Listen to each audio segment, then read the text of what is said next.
There was yet another shooting in America over the weekend, this time in Kansas.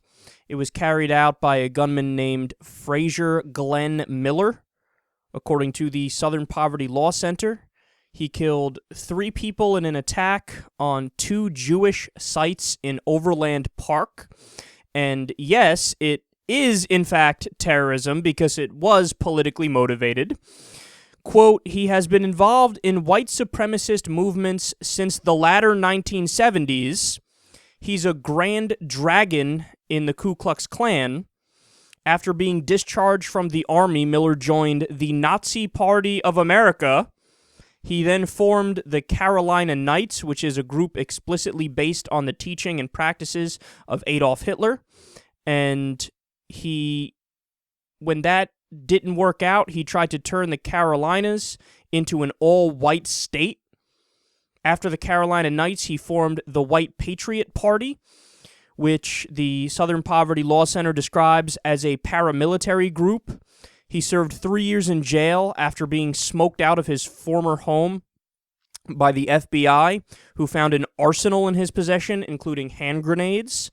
He was originally sentenced to 5 years, but the term was reduced after he snitched on more than a dozen of his fellow white supremacists. He also ran for office, including U.S. Senate. He was a radio host, and he wrote an autobiography. So buckle up now, because I'm going to give you some of the excerpts from his things that he said in 2010 about visiting a classroom at Missouri State University. I believe this was part of his book. He said, quote, the 2 extremely ugly kikes, one fat, one skinny, did not deny one single charge I made against the Jews. Their several questions were incredibly stupid, really. They did remain defiant, with frowns the whole time, though. Noses stuck up in the air as if to dare me to do something about Jewish atrocities.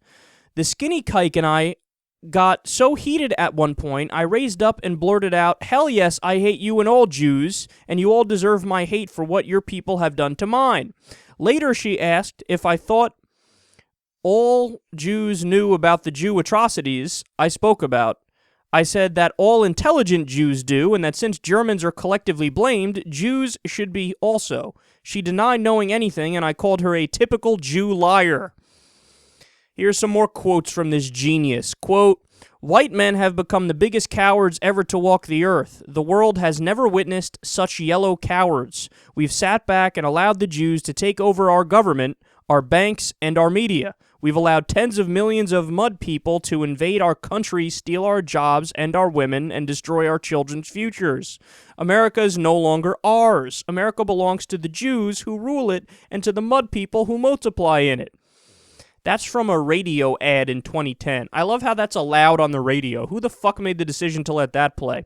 How about from his website, quote, our forefathers were absolutely right to be racists and to discriminate in favor of themselves. That racism and discrimination ensured racial security, prosperity, and racial survival and procreation. ZOG and the Jews media tricked us and shamed us out of our racism shame that has weakened us and divided us as a people, therefore cowards unwilling to resist Jewish enslavement and genocide. These aren't even coherent sentences. They're like disparate words put together in a vague way to describe this abstract kind of hate that's just pointed at Jews and minorities. So there are 2 main points to make about this. Number 1, the media has yet to call him a terrorist, and I'm blown away by that. Even every article I read, and usually the print outlets do a much better job than the mainstream media, but none of them have described this guy as a terrorist. Now remember, the definition of a terrorist is somebody who does violence for a political goal. Well, that's exactly what this guy is doing. His idea is let's kill Jews, let's kill minorities, and let's implement a white supremacist state. Let's try to implement Hitler's dream. That's exactly what a terrorist is. But this shows you something about the way that the U.S. media functions. We have these inherent biases that nobody questions. And the bias is, definitions be damned, facts be damned. The only way we'll actually call something terrorism is if a Muslim did it. it really gets under my skin, because is there anybody who's naive enough to think that, let's say it was a guy named Muhammad Abdullah who went into a Jewish center and killed people, or went anywhere and killed people, and they found writings, and they found a former radio show, and they found a history of him speaking out in favor of Sharia. Is anybody naive enough to think that this wouldn't be covered 24/7? This wouldn't be the biggest deal in American history? People would be going nuts. We would have already invaded Kazakhstan and Iran by now if that happened. But as of now, it's pretty much already out of the news cycle. Why? Because it's a kind of terrorism that we just passively accept. We go, okay, that's one of our crazies that's born and raised in America, so it is what it is. But that doesn't make sense. Wait a second. If you actually care about the effects of the terrorism, which is what everybody pretends to care about, oh my God, the deaths are the problem, so let's talk about this like it's a big deal.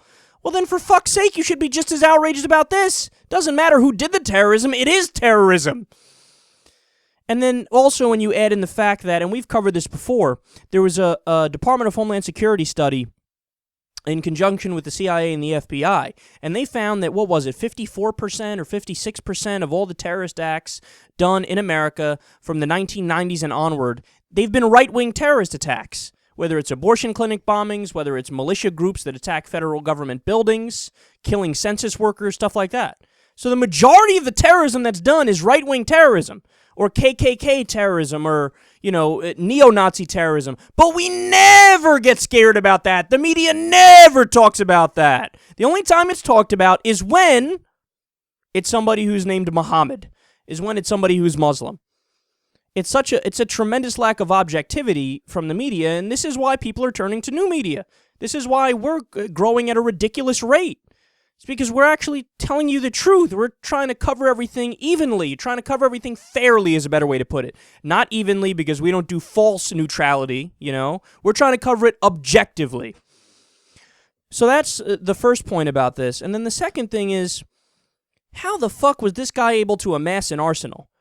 I mean, goddamn it, he was buying radio ads talking about killing minorities and killing Jews.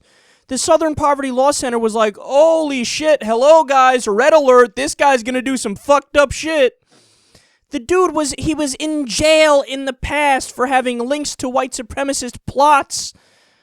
I've never seen a more obvious red flag in my life. Somebody who is a criminal, who went to jail, who wrote a book talking about kikes and niggers and this and that, white supremacists this, white supremacists that. I mean, ran for office on white supremacist platforms, and this guy's able to buy a gun no problem? If this doesn't convince you to come up with something better than the gun anarchy we have in America right now, nothing will.